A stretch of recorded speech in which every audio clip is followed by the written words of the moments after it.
लेकिन बताया नहीं था होता क्या है। जैसे कि अभी तक आपने डिफिनेशन क्या किया, computer is an electronic device. एक होता है कंप्यूटर एक इलेक्ट्रॉनिक डिवाइस है, यंत्र है। डिवाइस मतलब यंत्र, ठीक।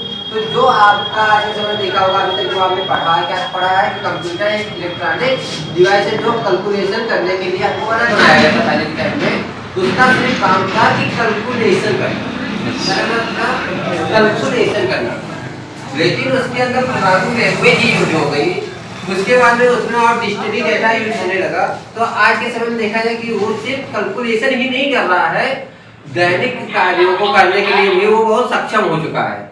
आपके जितने भी दैनिक कार्य हैं कि सुबह से लेकर शाम तक के जितने भी कार्य हैं, ऑफिस से हर एक छोटे छोटे से लेकर ऑफिस, ये छोटा बिजनेस से लेकर बड़े से बिजनेस तक, सब में उसका इस्तेमाल हो रहा है कंप्यूटर का, ठीक। तो ऐसे ही जो यहाँ बताया गया, जैसे इन्होंने पूछा था प्रोसेसर और माइक्रो प्रोसेसर क्या होता है। प्रोसेसर क्या करता है, सिर्फ ये मतलब गणनाएं करने के लिए इसका बनाया जाता है। जो प्रोसेसर था सिर्फ प्रोसेस मतलब गणना करने के लिए ही किया गया था, जो आपके जो लॉजिक होते हैं उनको सॉल्व करने के लिए इसको लगाया गया था। लेकिन माइक्रो प्रोसेसर जो आया आपके पास में, ये गणना तो करता ही करता है, लेकिन इसके साथ में जो और एडिशनल चीजें होती है उसको भी करने में ये सक्षम हो गया है, ठीक। जैसे जो प्रोसेसर था, जैसे जोड़ घटाना गुणा भाग कैलकुलेशन करने के लिए इसका इस्तेमाल किया गया था। लेकिन जैसे ही माइक्रो प्रोसेसर की बात किया जाता है, जब माइक्रो प्रोसेसर आया तो गणना तो किया ही जा रहा है, उसके साथ में अदर भी चीजें उसके साथ में आप इंक्लूड कर दी गई। जैसे आज के समय में हर चीजों को आप देखा होगा, एडिटिंग से लेकर छोटी छोटी एडिटिंग से लेकर और बड़े से बड़ा ग्राफिक तक तैयार करने का काम आपका कंप्यूटर कर रहा है, ठीक। ऐसे ही पहले के टाइम में जो हमारा कंप्यूटर था, एक सिर्फ संगणक था। क्या था?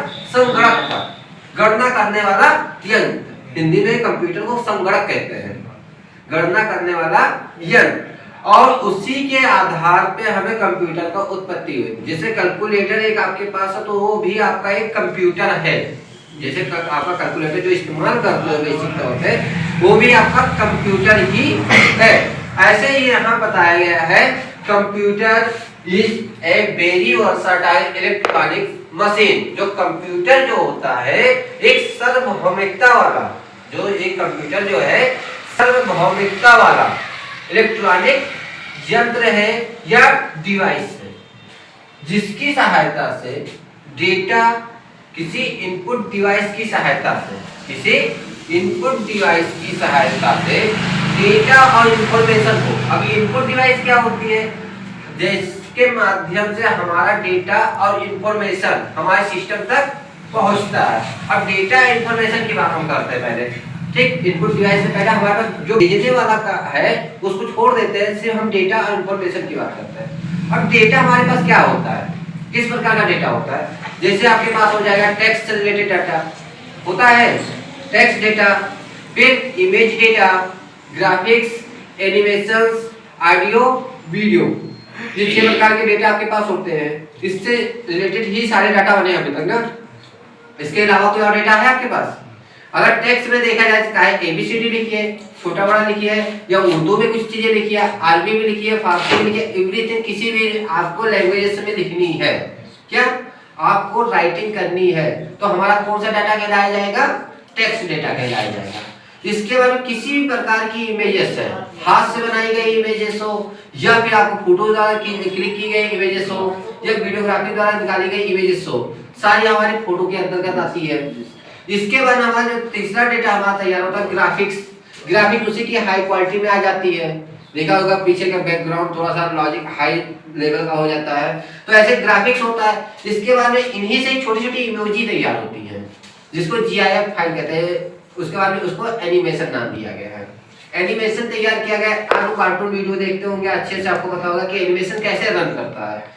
तो आपको जो भी मूवमेंट कराने वाला है डेटा, वो सारा एनिमेशंस के अंतर्गत आता है। इसके बाद में हमारे पास आता है ऑडियो डेटा। जो पांचवा डेटा हमारा होता है ऑडियो डेटा। जितनी भी ध्वनि हम लोग सुनते हैं, कोई भी चीज अगर हम सुनते हैं, सब ऑडियो डाटा के अंतर्गत आता है। कोई भी चीज हम सुनते हैं, ठीक, जैसे हमारे कोई सॉन्ग सुन रहे हैं, या कि अभी हम बोल रहे हैं, आप लोग सुन रहे हो, ये सारा डेटा कौन सा है? ऑडियो डाटा हमारा है। इसके बाद सभी का मिश्रण जो डाटा तैयार होता है वीडियो, मतलब जितने भी चलचित्र होते हैं जिसके साथ में सभी चीजों को इंक्लूड कर दिया जाता है, जैसे टेक्स्ट, फोटोज, एनिमेशन, ग्राफिक्स, सबको एक जगह मिला के एक वीडियो तैयार किया जाता है। हमारे पास 6 प्रकार के ऐसे डाटा तैयार होते हैं। इन्हीं डाटा के सहायता से ये जो डेटा हमारे 6 प्रकार के होते हैं, इन्हीं डाटा को प्रोसेस करने के लिए कंप्यूटर बनाया गया है, इन्हीं डाटा को प्रोसेस करता है। तो इसीलिए कहा गया है कंप्यूटर एक सार्वभौमिकता वाला इलेक्ट्रॉनिक्स मशीन है जो किसी इनपुट डिवाइस की सहायता से, अब इनपुट डिवाइस क्या होता है, जिसकी मदद से जो डेटा होता है वो हमारे सिस्टम तक पहुंचाता है। अब किसकी मदद से पहुंचा सकता है डेटा, पहला सबसे पहला हमारा कीबोर्ड, जो कीबोर्ड एक आपके पास है, देखिए कुछ भी हम टाइप करते हैं सारा चीज हमारे कंप्यूटर में पहुंचता है, एक इनपुट डिवाइस ये हो गया। दूसरा हो गया माउस, जो मूवमेंट चीजों को यहाँ से जो कंट्रोल करता है, ये आपका इनपुट डिवाइस के अंतर्गत आता है। दूसरा हमारे पास क्या हो गया, माउस हो गया। तीसरा ऐसे ही आपका कैमरा, कैमरे में आप रिकॉर्डिंग करते हो या फिर आप फोटो क्लिक करते हो, ये आपका कैमरा, तीसरा डेटा आपके पास कैमरा होगा। चौथा डेटा क्या है, माइक, जिसके द्वारा हम आवाज को रिकॉर्ड करके भेजते हैं। ऐसे हमारे पास स्कैनर, जो डाटा को स्कैन करता है, जैसे आपका कोई भी आपका लिखा हुआ चीज है, कोई भी डॉक्यूमेंट है, उसको आप उसके प्लेट पे रखिए, स्कैन करके आप इस सिस्टम में इक्विवेलेंट रिजल्ट रख देता है। तो ऐसे ये सारे क्या डेटा है, इनपुट, मतलब इनपुट डिवाइसेस हैं, इनकी सहायता से ही हमारे कंप्यूटर में डेटा और इंफॉर्मेशन जाती है। जब इंफॉर्मेशन और डेटा किसी इनपुट डिवाइस की सहायता से हमारे सिस्टम में पहुंच जाती है, उसी को प्रोसेसर प्रोसेस करता है। जो प्रोसेसर उसके अंदर लगा हुआ, माइक्रो प्रोसेसर जो लगा, वो प्रोसेसर उसको प्रोसेस करता है, उस पे क्रियाएं करता है, उस पे गणनाएं करता है। उसको गणना करने के बाद में उसमें जो लॉजिक लगना है, वो लॉजिक लगा के फिर एक अर्थपूर्ण, उसका मीनिंगफुल रिजल्ट, उसका एक अर्थपूर्ण रिजल्ट किसी आउटपुट डिवाइस की सहायता से आपको प्रदान करता है। ठीक, तो इसीलिए बताया है कंप्यूटर एक सार्वभौमिकता वाला इलेक्ट्रॉनिक्स मशीन है जो किसी इनपुट डिवाइस की सहायता से डेटा और इंफॉर्मेशन को अपने अंदर लेता है।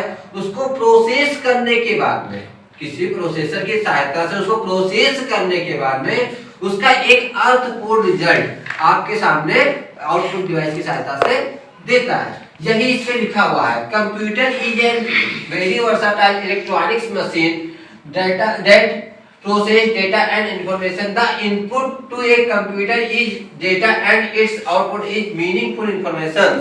ठीक, computer have made a great impact on our everyday life. Computer हमारे दैनिक जीवन में, कंप्यूटर हमारे दैनिक जीवन में एक अलग से, एक बहुत अधिक तरीके से प्रभाव डाल के रखा हुआ है। जो हमारा दैनिक जीवन है, जो क्रियाएं डे बाय डे हम लोग करते हैं, उसमें एक अपना योगदान बहुत ज्यादा ये देकर रखा है कंप्यूटर। अब जैसे हर एक क्षेत्रों में मुझे कंप्यूटर की आवश्यकता आज के समय में होने लगी है। जैसे कि आज के समय में आपको फोन, सबसे छोटा सा घर में भी आज के समय देखिए बच्चों को एजुकेशन देने के लिए हुआ, इंटरटेनमेंट के लिए हुआ, आपका देखा जोखा रखने के लिए हमें कंप्यूटर की आवश्यकता होने लगी है। दूसरा स्कूल में भी आज स्कूल एजुकेशन इतना फास्ट हो गया है कि डिजिटल माध्यम से ही वहाँ पे एजुकेशन आपको प्रोवाइड की जाती है। एजुकेशन तो देना ही है, साथ में अकाउंटिंग भी करना उसके लिए आसान हो गया है। किसी भी बड़े से बड़े रिकॉर्ड को अच्छे से हम मेंटेन कर सकते हैं और हमारे डेटा में ज्यादा लॉस भी नहीं होता है। पहले के टाइम में क्या होता था, जैसे आप फाइल्स बना के रखे, कागजों की फाइल बनती थी, उन फाइलों को रखते थे, कुछ दिन बाद दीमक खा जाते थे और उसमें बहुत सारे कीट पतंगे लगने की वजह से सब बर्बाद हो जाता था। और उसके बाद जब आप अपना डाटा निकलवाने जाते थे, एक तो 10 दिन का वेटिंग लिस्ट कि 10 दिन बाद आइए, 20 दिन बाद आइए, तो आपका डाटा निकलवाएंगे, क्योंकि उनको खुद नहीं पता कहाँ रखा हुआ है। सिस्टम में है, आपका डेटा सेव है, आप फाइंड किया तो डाटा आपका निकल के सामने आ गया। तो ऐसे ही करते हुए आपका यहाँ पर बताया गया है कि जो स्कूलों में हुआ, कॉलेजों में हुआ, इंडस्ट्री जो होता है प्रोडक्शन होता है, और कंपनी जो होती है वहां पर उसकी सेलिंग होती है। इंडस्ट्रीज के अंदर प्रोडक्शन होता है और कंपनीज के अंदर सेलिंग होती है। तो जो इंडस्ट्रीज तैयार करता है, मतलब रॉ मटेरियल जाता है, मतलब कच्चा माल इंडस्ट्रीज में जाता है, वहां पे कंप्यूटर उसको पहले नोटिस करता है, मतलब कितना आपका कच्चा माल है, इससे बनना क्या है। उस हिसाब से उस प्रोसीजर को कंप्यूटर द्वारा उसको आगे भेज दिया जाता है। जैसे एक छोटा सा एग्जांपल होता है, आपके लोग दोना बनाने की मशीन देखा होगा आज के समय में, चप्पल बनाने की, कपड़े सिलने की मशीन हो गई, अलमारी बनाने की हो गई, या बॉक्सेस बनाने के हो गए बहुत सारे, या ऑयल बनाने का हो गया। तो ऐसे ही चीजों को उसको मिश्रण करने के लिए, उसको कटिंग करने के लिए कंप्यूटर में उसको साइज दी जाती है। देखा होगा आज के समय नंबर प्लेट की जो बैक साइड वाला होता है उसमें भी सील लगा दिया जाता है, उसमें जो चीज हमने टाइप कर दिया कंप्यूटर से एंटर कर दिया, सेम साइज करके बाहर निकल जाता है, उसको लेके जाते हैं, उसको चिपका देते हैं। ये तो नॉर्मली आप लोग देखे ही होंगे। तो ऐसे कंडीशंस में क्या होगा, कंप्यूटर का इस्तेमाल ही हो रहा या नहीं हो रहा है। तो कंप्यूटर आज के समय देखा जाए दैनिक जीवन में हर एक व्यक्ति के बहुत महत्वपूर्ण हो चुका है। उसके बिना आज के समय जिंदगी अधूरी मानी जाती है। जैसे कि कंप्यूटर एक आपको सिर्फ जो हमारे लैपटॉप है या डेस्कटॉप है, इसी को कंप्यूटर नहीं कहते हैं। जितने भी इलेक्ट्रॉनिक्स डिवाइसेस आप लोग इस्तेमाल कर रहे हो आज के समय में, कोई भी इलेक्ट्रॉनिक डिवाइस, सभी चीजों को कंप्यूटर ही नाम दिया गया है। कैलकुलेशन जहां भी होना है वहां कंप्यूटर का ही इस्तेमाल किया गया, क्योंकि कोई भी डिवाइस बिना प्रोग्रामिंग के चल ही नहीं सकती है। किसी भी प्रकार का डिवाइस, इलेक्ट्रॉनिक डिवाइस, जितनी भी इलेक्ट्रॉनिक डिवाइसेस हैं सब प्रोग्रामिंग बेस पे चलती है। ऐसा नहीं कि ऑटोमेटिकली वो चलने लगती है, उसके अंदर प्रोग्राम किया जाता है। प्रोग्राम करने के बाद में आपका वो आप मशीन रन करती है, ठीक। और रन करने का प्रोग्राम किया गया तो जाहिर है उसके बाद कैलकुलेशन किया ही गया होगा। अब कैलकुलेशन किया, कैलकुलेशन का मतलब ही हुआ क्या, गणना करना। और गणना का मतलब हुआ संगणक, मतलब कंप्यूटर द्वारा गणना करने वाला एक यंत्र तैयार किया गया है, वो कंप्यूटराइज किया गया। जैसे आपकी वॉशिंग मशीन, फ्रिज, ये सब क्या है, टाइमिंग लगा देते हो, भूल जाओ ऑटोमेटिक वो कितने टाइम में बंद हो जाएगा। इंडक्शन लगा दो, टाइमिंग भूल जाओ, वो सब क्या है, कंप्यूटराइज तो है। ऐसा तो है नहीं, कंप्यूटर के द्वारा ही वो चीज चलता है। फिर इसके बाद में हमारे पास आता है इसमें दूसरे आपका इसी का आगे है, earliest computer were used for complex computations and used by only scientists and engineers। ठीक, जो हमारे पास आज के समय में कंप्यूटर जो चल रहे हैं, बड़े पैमाने पे जो कंप्यूटर चल रहे हैं, जो बड़े बड़े मतलब कैलकुलेशन करने के लिए बनाए गए कंप्यूटर, उसका इस्तेमाल सिर्फ कौन करते हैं, साइंटिस्ट और इंजीनियर लोग करते हैं। जो बड़े पैमाने जैसे सुपर कंप्यूटर और मेन फ्रेम कंप्यूटर, इसका इस्तेमाल करने के लिए सिर्फ साइंटिस्ट और इंजीनियर। इसका रीजन क्या है, रीजन ये है कि ये बड़े पैमाने पे होता है, दूसरा ये कॉस्टली ज्यादा होता है, मतलब महंगा होने की वजह से हर लोग अफोर्ड नहीं कर सकते हैं, मतलब इसको ले नहीं सकते हैं, इसलिए इसका इस्तेमाल साइंटिस्ट और इंजीनियर लोग करते हैं। क्योंकि इस पे शोध होता है, किसी प्रकार की रिसर्चेस होती हैं, और हम लोग के जो दैनिक जीवन में इसमें जैसे मिनी और माइक्रो कंप्यूटर का ही इस्तेमाल इसमें हम लोग कर सकते हैं, क्योंकि हमको दैनिक लाइफ में नॉर्मली काम करना है। लेकिन जब बड़े पैमाने की बात होती है तो वो बड़े बड़े रिसर्चेस काम करते हैं, जैसे न्यूक्लियर रिसर्च, वेदर फोरकास्टिंग हो गया, फिर आपका बड़े से बड़ा डेटा एनालाइज करना है, तब आपका इसका इस्तेमाल किया जाता है। ठीक, यही चीज इसमें बताया गया, they were very costly and hence only large organization could afford them, क्योंकि ये बड़े पैमाने पे काम करता है और साथ में ये महंगा होने की वजह से इसका इस्तेमाल नॉर्मली व्यक्ति नहीं कर सकता है। Microprocessor had made it possible to manufacturing powerful microcomputer which are within the reach of small organisation and even individual. इसने कहा जब माइक्रो प्रोसेसर आया तभी यह संभव हो सका, जो छोटे मिनी कंप्यूटर, इंडिविजुअल कंप्यूटर जिसको पीसी कहते हो आप लोग, पर्सनल कंप्यूटर, तभी संभव हो सका माइक्रो प्रोसेसर की वजह से ही। जब माइक्रो, इससे पहले प्रोसेसर था, इससे पहले गणना करने वाला एक यंत्र था, लेकिन आज के समय जो माइक्रो मिनी कंप्यूटर की आविष्कार हुआ, इसका मेन जो श्रेय जाता है माइक्रो प्रोसेसर को जाता है, जो हर एक व्यक्ति की जेब में आज के समय मोबाइल आ चुका है, मतलब कंप्यूटर हर एक व्यक्ति अपने जेब में रख के घूमता है, उसका सबसे बड़ा देन है माइक्रो प्रोसेसर। माइक्रो प्रोसेसर के वजह से ही आज पॉसिबिलिटी हो चुकी है कि एक आपका कंप्यूटर इंडिविजुअली रूप से आप इस्तेमाल कर सकते हो। इसके बाद बताया गया है, this computer being very fast in calculation can be used not only for computation but also to store and read write information. क्योंकि आज के समय के जो कंप्यूटर्स हैं वो सिर्फ डेटा को कैलकुलेट करने के लिए नहीं बनाए गए हैं। जो आपके पास डेटा है उनका सिर्फ कैलकुलेशन ही नहीं कर सकते हो, बड़े से बड़े डेटा को आप स्टोर कर सकते हो। स्टोर करके जब भी आपको आवश्यकता हो, कभी भी आपको आवश्यकता हो, उसको रिट्राइव करके डेटा को आप बाहर निकालिए, उसका यूज करिए, फिर सेम डेटा रहेगा। ऐसा नहीं कि आपका डेटा कुछ भी इनकरेक्ट हो सकता है। आज हमने सेव किया, आज से 10 साल बाद भी उस डेटा को आप ओपन करना चाहोगे तो डाटा ऑटोमेटिकली वही फॉर्म में उसी तरीके से लिखा मिलेगा।